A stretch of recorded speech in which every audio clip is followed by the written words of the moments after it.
네, 장관님이야 여러분들 고생이 많으십니다.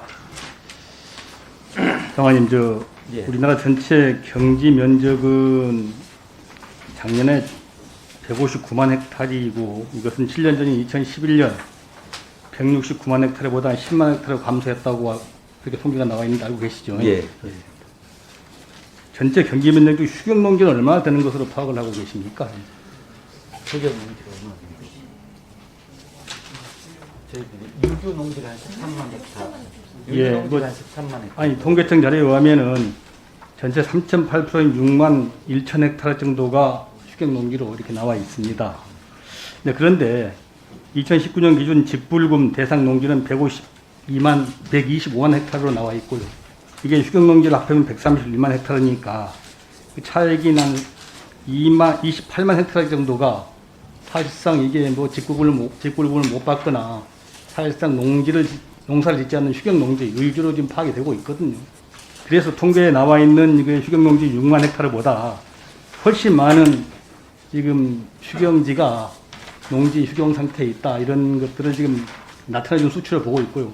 제가 실제 농촌 출신이니까 시골 가보게 되면 옛날 농사 짓던 산비타의 이런 밭들은 전혀 지금 농사를 안 짓고 있습니다. 그래서 통계에 나와 있는 6만 헥타르보다 훨씬 많은 땅들이, 농지들이 휴경 상태에 있다, 이런 것들을 지금 심각성을 지금 말씀을 드리고 싶고요. 뭐 휴경 농지가 발생하는 이유는 농력 부족이나 영농조건 불량이나 뭐 부재주주 소유라든지 재배작물 생산성 저하 또는 재해로 인한 농지 항폐 등 여러 가지 사유가 있는데, 이게 농지가 줄고 또 휴경이 많아지게 되면은 생산 감소하고 또 가격 폭등이고 또 빈자리를 값싼 수입 농산물이 차지하면서 여러 가지 이제 국내 농업 위기를 맞게 되는 것이기 때문에 문제가 심각하다, 이렇게 지금 생각을 합니다. 이제 주무부서인 농림부에서 이렇게 휴경 농지 증가를 방지할 정부 차원의 대책을 세우고 있는 것인지, 있다면 어떤 것이 있는지 간단히 좀 말씀을 해주시면 고맙겠습니다. 예, 그 휴경은 그 농지법 위반입니다, 사실은. 그래서 휴경 농지를 찾아서 처분 명령을 내리고 그렇게 하고 있습니다. 이걸 조금 더 단단하게 그렇게 하기 위해서 이번에 그 유농지 실태 조사를 내년도 예산에 반영을 했습니다. 농지 관리를 좀 더 엄격하게 할 생각입니다. 예, 장관님께 말씀드린 대로 통계청이 파악하는 이런 6만 헥타르보다 훨씬 많은 땅들이 예. 사실상 휴경 상태에 있고 심각하다, 이런 말씀을 드리고 싶고요. 예. 그러면 우리나라 자경농가, 임차농가 비율이 얼마쯤 되는 것인지 알고 계십니까? 자경농가하고 임차농가 비율이 얼마쯤 되는지 혹시? 한 반반 정도 되는 걸로 알고 있습니다. 네. 통계청 통계에 의하면 19년도 자경농가가 48%, 임차농가가 51%입니다. 예. 일부 학자는 비농업인의 농지 소유가 전체 농지의 70%가 넘는다, 이렇게 또 추정을 하는 분도 계십니다. 그렇게 따르면 통계청 통계에 따르면 전체 농가의 절반 가까이가 임차농이고, 또 추정치에 따르면 농지의 70% 이상을 비농업인이 소유하고 있다, 이런 결론입니다. 이런 것은 헌법상 경자유전의 원칙이라든지 농지법의 정신에 정면으로 배치되고 있는 것인데, 그건 동의하시죠? 예. 이 상태로 이걸 방치할 수는 없다고 생각합니다. 장관님께 이처럼 비농업인의 농지 소유가 절반 이상을 차지하게 된 근본 원인이 어디 있다고 보십니까? 비농업인의 농지 소유는 아마도 합법적으로 보면 상속, 정려 뭐 이런 이유로 주로 이루어지는 것으로 생각하고 있습니다. 예, 저도 그렇게 봅니다. 특히 이제 우리 농지법 6조 1항은 농업인이 아니면은 농지를 소유할 수 없다고 원칙을 선언하면서도 그 같은 조 2항에서 광범위한 예외를 인정하고 있는데, 가장 큰 것이 상속으로 인한 농지 취득은 인정을 하고 있고, 또 8년 이상 농업 경영을 하는 사람이 이농한 후에 농지 소유를 허용하고 있고, 세 번째로 금융기관 등이 담보농지를 취득해서 소유하는 경우는 하여튼간에 소유를 인정하고 있는데, 이제 문제는 이 농지를 취득한 비농업인들이 농업 경영 의무가 없다는 겁니다. 그죠? 상속인이나 아까 말씀드린 대로 이농한 사람들은 농업 경영 의무가 없어요. 농업인이 아니기 때문에. 더 나가서 이 농지를 팔 의무도 없습니다. 처분 명령을 못 내립니다.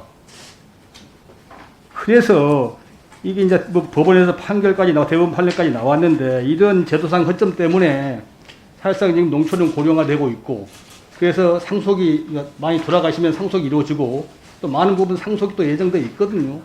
이렇게 가다 보면 농지의 거의 대부분들이 비농업인들이 소유하게 되는 이런 결과를 초래할 수밖에 없게 됩니다.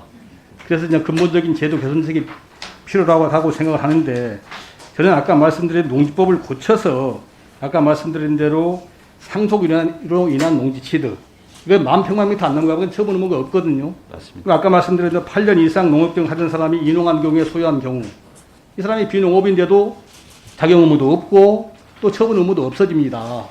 그래서 이런 것들도 이 현재처럼 규정을 놔두지 말고 일정한 기간, 예를 들면 3년 내에 처분 의무를 부과해야 된다고 생각합니다. 그래야만이 그분들이 처분해서 농사를 지을 분들이, 농업인들이 소유하게 되니까 이렇게 하지 않게 되면 우리나라 농지는 현재는 뭐 한 70% 가까이가 이제 비농업인이 소유하고 있는데 가까운 장래에 거의 100% 가까이 모든 농지를 비농업인들이, 도시 사람들이 소유하게 되는 결과를 초래할 수밖에 없다 이렇게 보는데 장관님 어떻게 생각하십니까? 예, 그 부분은 그 주 의원님 말씀하신 그 부분 똑같이 저도 굉장히 고민하고 있고 얼마 전에 대법원 판례가 나왔지 않습니까? 그렇습니다. 그래서 이참에 상속받은 농지, 상속 농지의 경우에도 농업 경영 의무를 주는 방안, 또 그걸 좀 그 법제화하는 방안에 대해서 생각을 하고 있고요. 그건 의원님하고 상의를 드리도록 하겠습니다. 그렇습니다. 현재로서도 뭐 농지 뭐 여러 가지 제한 회피할 목적으로 명의 신탁도 지금 합법도로 인정이 되고 있고 그래서 이와 관련돼서 좀 제도 개선이 필요하고 예. 말씀드린 대로 하여튼간에 일정한 기간이 지나면 자격 의무를 부과하고 또 지키지 않게 되면 처분 의무를 지우는 이런 제도 개선이 꼭 좀 추진될 수 있게 장관님께서 좀 제도 개선을 추진해 주시길 부탁을 드립니다. 예, 의원님하고 생각이 똑같습니다. 예. 예, 이상입니다. 마치겠습니다. 네, 주채근 의원님 수고 많이 하셨습니다. 1차 질의의 마지막 순서가 되겠습니다.